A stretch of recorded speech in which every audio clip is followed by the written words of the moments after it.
મિત્રો, આજની સવારની પ્રેમી સલામ, જય મસીહ કી, પ્રેઝ ધ લોર્ડ, હાલેલુયા.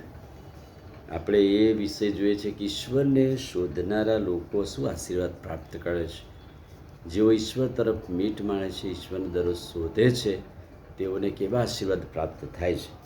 અને આજે આપણે એ જોવા માગીએ છીએ કે જેઓ ઈશ્વરને શોધે છે તેઓ તો સમજદારી અને શાણપણ પ્રાપ્ત કરે છે. જેઓ ઈશ્વરનું જ્ઞાન શોધે છે, પ્રભુ તરફ દ્રષ્ટિ કરે છે, એમને ઈશ્વર તરફથી મળતી સમજદારી અને શાણપણનો આશીર્વાદ મળે છે. એફેસ્યોને પત્ર 5મો અધ્યાય 15 અને 16 વચન. કાળજીપૂર્વક સંભાળ રાખો, તમે નિર્બુદ્ધની પેઠે નહીં પણ ડાયા માણસની પેઠે ચાલો. તમે નિર્બુદ્ધની પેઠે નહીં પણ ડાયા માણસની પેઠે ચાલો, સમયનો સદુપયોગ કરો.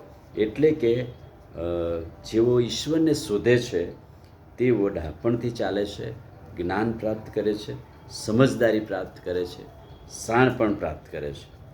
નીતિવચનનું પુસ્તક 28મો અધ્યાય અને 5મું વચન. દુષ્ટ માણસો ન્યાય સમજતા નથી, પણ યહોવાની શોધ કરનારાઓ સઘળી બાબતો સમજે છે.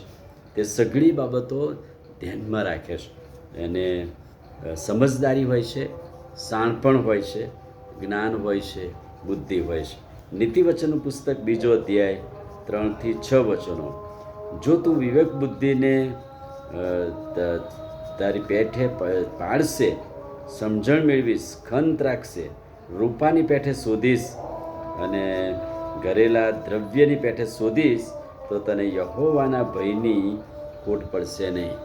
તને કહે છે કે યહોવાના ભયની કહે છે કે સમજણ પડશે, દેવનું જ્ઞાન તારે હાથે લાગશે. એટલે કે ઈશ્વરની જે જ્ઞાનની સમજદારી અને શાણપણ છે એ પ્રાપ્ત થાય છે. નીતિવચનનું પુસ્તક 3જો અધ્યાય અને 6 વચન.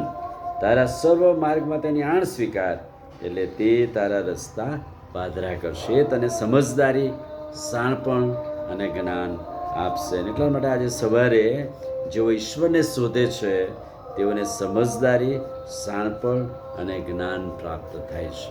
આમીન. પ્રાર્થના કરીએ. વાલા પ્રભુ, આજે સવારે તમારા અદ્ભુત પવિત્ર વચન માટે આભાર. વચનના પ્રકાશમાં અમને દોરો, તમારું સામર્થ્ય અમને આપો. પ્રભુ ઈસુના નામમાં માંગીએ છીએ, સાંભળો અને માન્ય કરો. આમીન. God bless you.